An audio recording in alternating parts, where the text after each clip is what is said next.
Mabuhay! Welcome to Naomi's Filipino Kitchen, where my aim is to bring the taste of the Philippines to your home.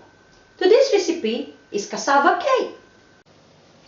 Here are the ingredients of today's recipe: grated cassava, coconut strips, sugar, grated cheese, eggs, coconut milk, condensed milk, vanilla extract, evaporated milk, and melted butter. Before baking, there are two stages in preparing the cassava cake. First stage is the batter, and the second stage is the topping. Let's start mixing all the batter ingredients.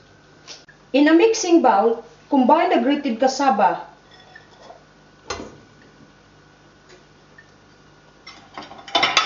the macapuno or the coconut strips. Add the cheese, sugar,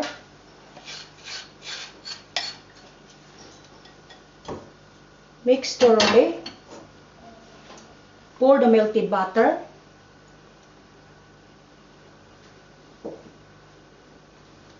Add half of the condensed milk. Leave the half for the topping later. Evaporated milk and leave the half later for the topping. Coconut milk.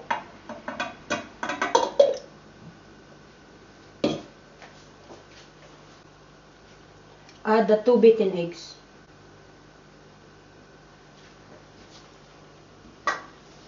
Mix thoroughly until well combined.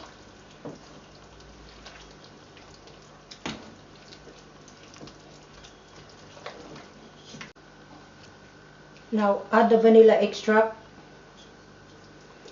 Mix thoroughly until well combined. Grease the baking pan evenly with melted butter. Done. Now pour the butter mixture into a baking tray.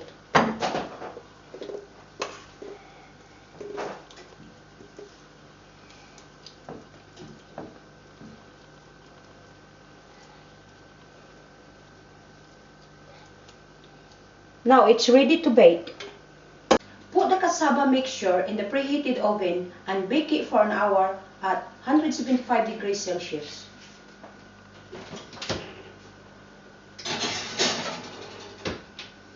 Voila! Now let's make the topping while waiting for the cassava cake to cook. In a mixing bowl, add the egg yolk,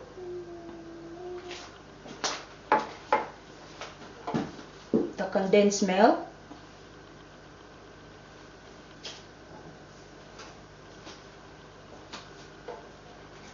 and the evaporated milk.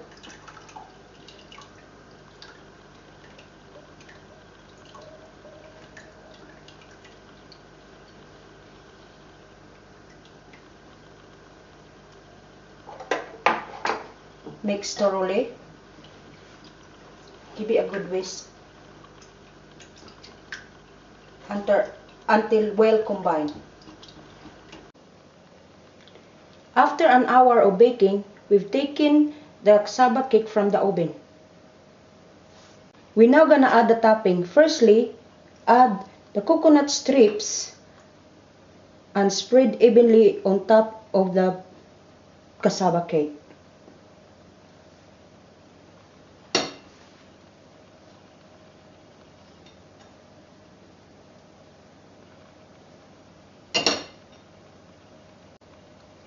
Now we're gonna pour the topping mixture.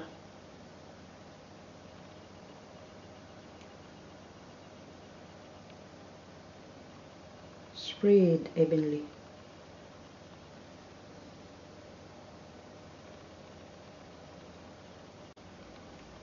Now sprinkle the grated cheese on top of that. Spread evenly.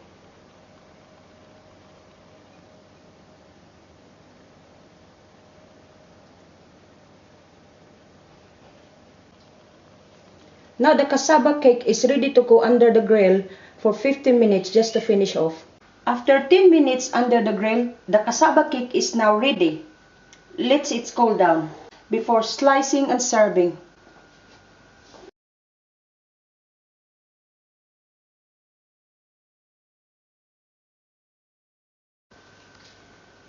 Thanks for watching. I hope you enjoyed the recipe today. Please subscribe to our channel. More recipe to follow. See you soon!